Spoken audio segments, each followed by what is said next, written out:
T. Smith Experience, Salon Blue. Take one.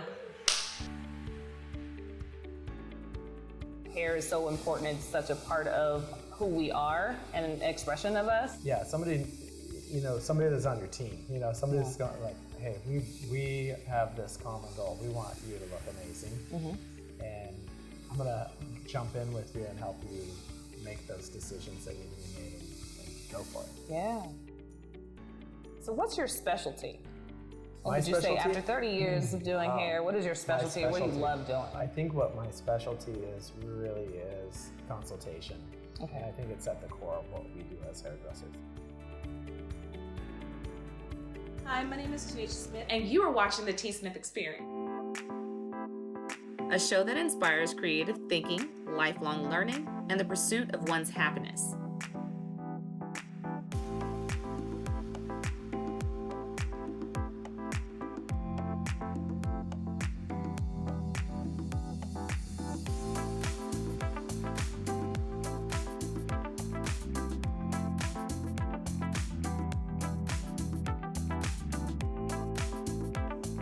I'll be sitting down with small business owners, writers, world travelers, musicians, and other artists who are making an impact in their communities.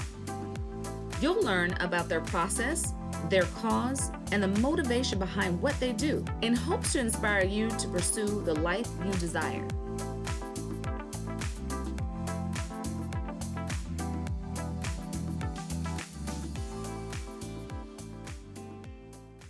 Hi, my name is Tanisha Smith, and you are watching the T. Smith Experience. I'm here in San Jose, California, where I'll be talking to owner James Griffin of Salon Blue, the Brazilian Blowout Bar.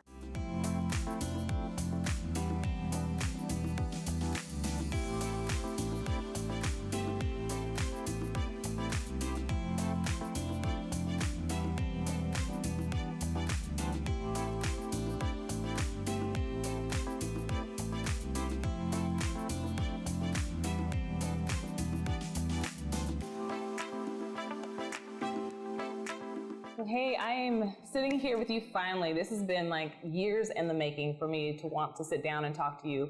Now that I have a platform to do it, I can actually talk to you and talk to you about everything I've always wanted to talk about. Like This is gonna take a while. we got time. We got time. So I definitely wanted to talk about your salon and then things like where did you start off? How did this all come about? Well, actually, it started when my sister went to beauty school for me.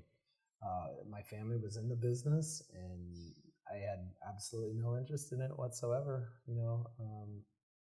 I started going to the San Jose Barber College with my sister in shiny shoes on Saturdays just to make a little money, keep me out of trouble, and just kind of had some exposure to barbering, and I thought, wow, this is pretty cool, and I started dabbling in it and enrolled. Well, rather, my parents enrolled me the day after my 16th birthday to keep me out of trouble, mostly. And so I went to barber school that summer and cut my teeth and started doing hair out of my mother's garage. Oh, okay. And so, yeah, when the garage door was open, we were open. And there you go.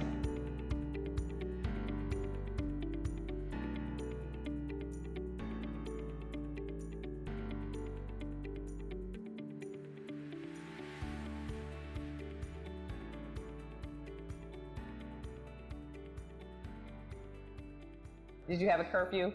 Close the door time? As long as I was in the garage, we're good. Okay. Yeah. Oh, you know what? That's smart. When the street lights come on, you got to be inside the garage. That's it, and you can continue working. Yeah. So I just did it through high school and dabbled in it, and really had no interest in pursuing it as a career. Oh. No. What would you have done differently? Well, I studied architecture. I wanted to be an architect, and I still have a love of architecture, and pursued that in school. I don't feel like it was for naught, because it does relate to what I do in a lot of ways. It's art. It's the creative part of you. It's geometry, it's architecture, it's all these things. But architecture became the hobby and hair became the career. Mm-hmm. It's kind of funny turn of events. I was doing it just as a college job and studying, going to San Jose State, and I actually fell in love with it.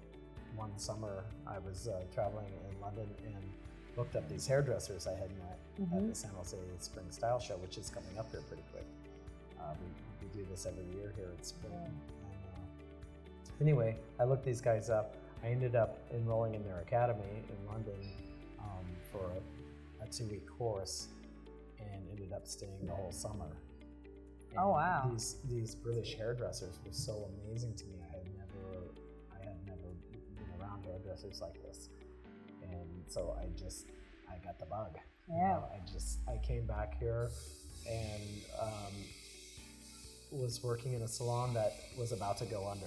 I mean, this salon was tanking. It was a great salon, a great group of people, but it was about to go under, and sure enough, it did. I found a little space in Los Gatos and opened my own shop at 21 years old. Your own shop, like from no shop to having your own shop? And I had no business opening a business. Well, I guess you had a business. No, you had the garage. I had no business doing this. Like, I didn't know anything about what I was doing, but I just jumped in, you know, and it all worked out. It's been over 30 years now, and I have had anywhere from 1 to 3 salons operating at the same time. Yeah, ever since. Okay. In 10 different locations. That is so great. like, yeah, I've been kind of a little bit crazy throwing myself at this.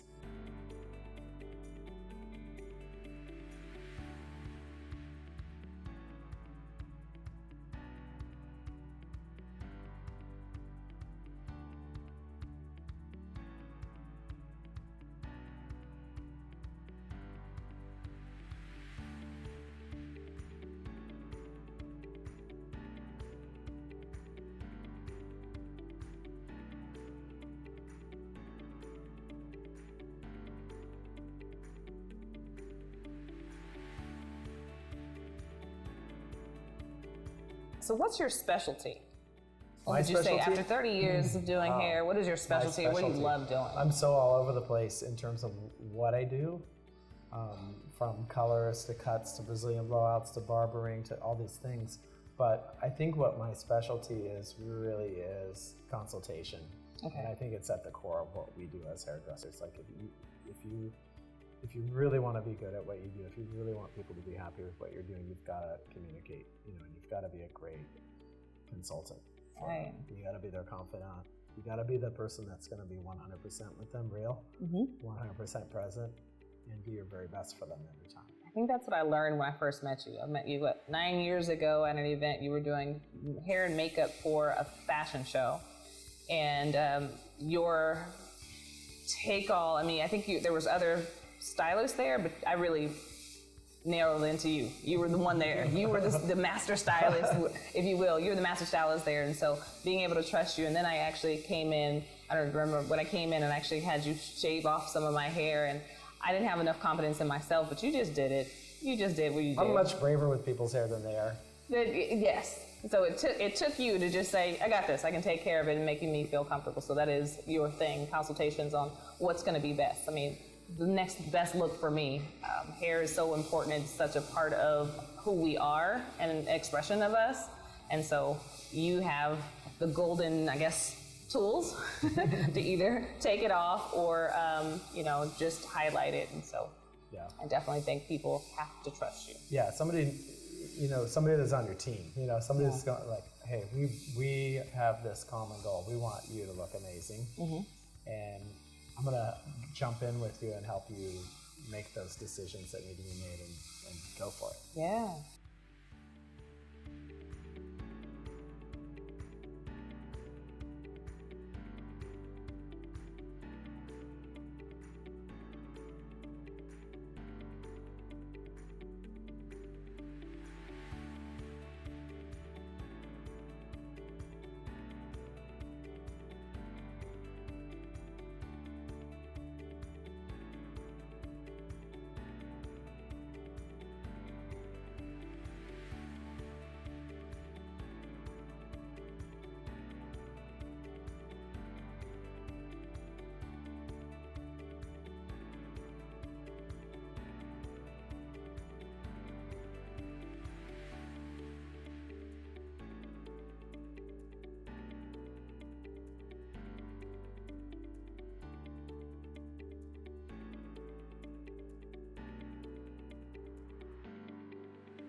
So what are some other things, other than you're here in the salon, you always are at events or doing events. What other type of things do you do outside of the salon?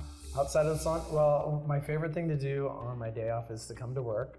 No, come on. We joke about this all the time because it's actually what I do on the day off. I come in. I try to stay away, but it doesn't usually happen. This is your baby. I know. Yeah. This is your baby. I'm trying to cut back to 6 days. Okay, that's a modest number, Well, just 6 days a week. But then the hours that you put in are probably 7 days anyway. Yeah. I mean, it's a lot. I mean, we're operating 3 brands out of 2 locations right now, and it's a lot of balls to keep in the air, really. What would you say your customers say about you most? What do they know about James? James is. I wish I knew. What would you hope they I'll bet said? there's all sorts of things.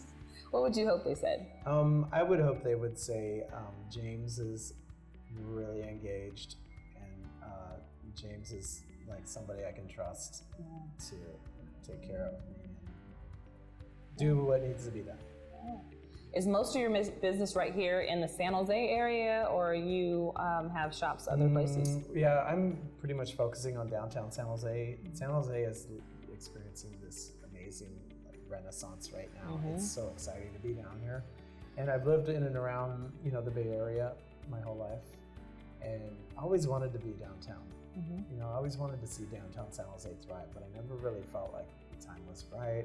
I poked around down here a lot, and it just happened to fall into place for me down here recently in the last few years. And so I'm very excited to be down in San Jose. What are some of the main changes that you've seen right here in San Jose? Well, mostly a huge influx of people. San Jose was back in the 90s trying to invigorate the business atmosphere down here, the business environment. And I think they did a lot, with the redevelopment money that was available at the time, but people still weren't coming. It wasn't until the last 5-10 years that the real estate market really heated up. Residential real estate just went through the roof, and so developers started building high-density projects down here. So now we have tons of people moving into downtown San Jose. It's super exciting to see the viability for businesses now. Absolutely. Yeah, that's definitely going to be great for business, having places developing right around you. And then you're staying put. Obviously, we know real estate here in the Bay Area in itself is not the cheapest. But having a space that you've been at and established in some time, and then having other stuff built around you is what we need. It's definitely what we need. And it's a lot of foot traffic in the area that you're in. And I love the space that we're in all in itself, because it's not that everything's going to be online. You do have the foot traffic. But let's talk about how much online presence do you have, and how important is that to your business? Well, this is something I've really had to adjust to over the years, because I was always looking for location, and it's still important, but our big storefront is really on the internet. Okay. Yelp is incredibly important for my industry. People shop around for services in restaurants and everything. Like that. Everything on Yelp. Google searches, of course, keeping your presence there, working on your SEO, staying in touch with people, via email and texting and all these things. I mean, there's a lot of technologies that's crept into an industry that's really about a craft, so it is important. How much of that do you actually have to do yourself, or do you actually more than I'd like to shop that out? It's not my wheelhouse, I gotta say. It's a lot. Honestly. It's a lot. But I've come around, and I'm pretty good with the technology, but it's been a lot of work. Yeah. And I've brought in people to help, and I've brought in younger staff and younger management to kind of push us in that direction, because obviously we need to go there. That's where that's definitely, it's huge, and whether we want to fight it or not, technology is here. It's here to stay. It's going to keep on evolving around us, and it can help your business tremendously. Yeah, we do, FaceTime consultations and video consultations now for people, so they don't have to get in the car and drive down here to figure out what they want to do with their hair. So it's really efficient for us, and it's really convenient for the clients. So That's really smart. And that's just normal FaceTime on your phone? yeah, Oh. we do it all the time. That is great. It really saves let me people see a you. lot of time. Let me see you. Because send you a picture, I guess the lighting and all those things, but if it's a video, you kind of adjust to the lighting and things like that. That's really smart. I've never heard that And before. what we do is so visual that talking about it is difficult. You know, describing things and all the miscommunications that can occur. But when you deal with pictures and video and real life, visuals, it's definitely a great use of technology for us. So you're here now. You said 30 years in? I stopped telling people how many years. What next? Usually I like to say more than 20 years. What next, though? Well, What more? I mean, can we expect more from you, or you're like, I'm absolutely, yeah. I mean, we're believe it or not, I'm still working on business model, and that's been a kind of an ever evolving thing. I would really like to scale up my business, and be able to service more clients in more locations. I mean, that's where we're at. And keep on growing. Yeah. We internally we are always working on our culture in our business, and like how the creative people interact and how we interact with clients, and how we keep kind of a crazy group of people focused Good. and heading in the same direction. I think with doing hair or anything like that, it's an art form. Everyone has their own styles and things like that, and so having people from all different demographics, age, sex, everything like that. How has that played into you recruiting and getting people in and keeping them in your environment? It's difficult in some ways and easy in others. I mean, we really are a melting pot here. If America is the melting pot, we are the really great melting pot of America. I mean, the Bay Area is so diverse. I mean, we have 7 different languages spoken in our staff. Oh, that's awesome. Yeah, so we Very can helpful. pretty much talk to anybody, I would like to think. And then when you don't, there's always pictures. Point. That's all I do on a chat. Point. At the end of the day, we're visual. But yeah, so, keeping our staff diverse helps us service a diverse group of people. And it's so amazing to be here and now, in the Bay Area. I love that diversity. So you do service all textures, all styles of hair and things like that. Oh, yeah. What are some more of your services that you provide? You said the blowouts. Are you doing anything? Yeah, the Brazilian blowouts are extremely popular. We do a ton of those. We do extensions. Our barbering business has taken off. Men have sort of returned to the barbershops, really. I mean, for many years, decades, since the blow dry became popular in the 70s. Men have sort of drifted back into the salon world, but there's this resurgence of barbering, and you see how the guys are wearing their hair now, like a lot of fades and bald fades and clipper cuts and really very classic styling. So it's exciting to see that. We opened a barbershop in the San Pedro market, and it's doing great, and we're looking for more locations. Okay. And it's just great to be able to service men on that level. Just really bringing maybe that beauty salon aesthetic back to the barbershop, where men like to be. I like that. That's time for men to have just their men's space. Yes. Can I go into the men's barbershop? You can come. Okay. You can. Am I welcome to go as well? Absolutely. This is just only we for do men? have gals that come in there. Good. I might want a buzz around Everybody's edges. always welcome. Anywhere. Okay. Absolutely, 100. We have guys that really prefer to come to the salon. I'm one of them. But I do go down there for a shave. I'll go get a haircut. It's great. I have a cold beer. I get a proper barber, shave and fade. And it's great. I love it. Some of your work is really off the charts and elaborate. So you don't just do shaves and blowouts and things like that. I've seen some of your fashion show work. Again, that's where I met you. So some of the fashion show work, if we could just talk about that. I love doing that stuff. I really love that creative thing. There's no way you can make a living doing it, but I'd love to do it anyway. That's kind of my hobby.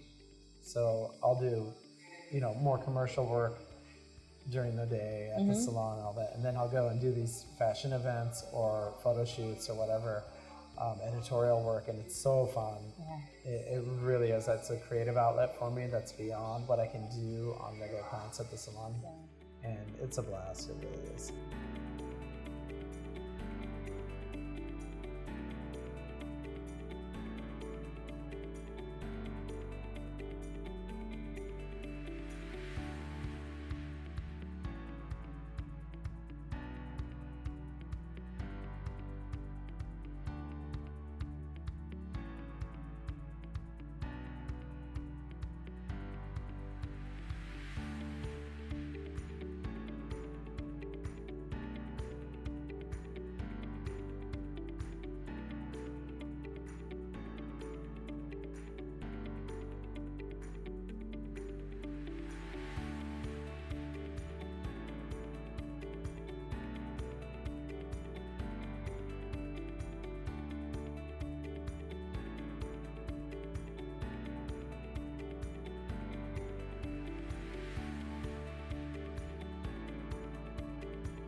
I really feel like that's your element right there. Yeah. That's that. I can be me. I can be experimental. And fashion shows, definitely if you work with designers who are like, James, you do you. And I think that's where you tend to like, where they just let you be the creative thinker. I piss people off sometimes too.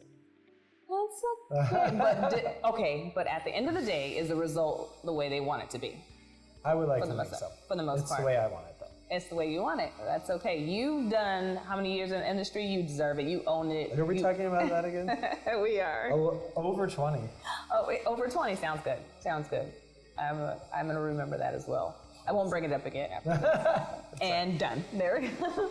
So let's talk about where people can sign up to get that Skype or that FaceTime appointment with you, get online into your website, coming in. Do you do walk-ins? How does that all work? Well, walk me through the best way. I personally always gravitate toward low tech. Pick up the phone and call us at 246-HAIR. But all right, 246-HAIR. 246-HAIR. How did you get that? I've had that number forever. Oh my God. I will never let go of that number. You know someone will take it really quick too. I'll be getting calls in the grave. You're still not gonna give it up. You are gonna pass it on to your kids? Oh my 246-HAIR. God. That's honest. my So number. 408-246-HAIR. Yeah. That's awesome. That's your number. I'll know that forever now. Other than that, people can kind of just I mean, go of course we have our online presence on Yelp, FaceTime or Facebook, Yes. Instagram, Pinterest. Oh, okay, all good. the stuff, all the .com stuff. Good. So thank you so much, James, for your time. I am so happy you were open enough to be a part of the T. Smith experience. And really for me, it's just really about bringing local business to the forefront to talk about the passion behind the person who started the business and why. So I appreciate you giving me that. Always a pleasure. Always a pleasure. Thank you.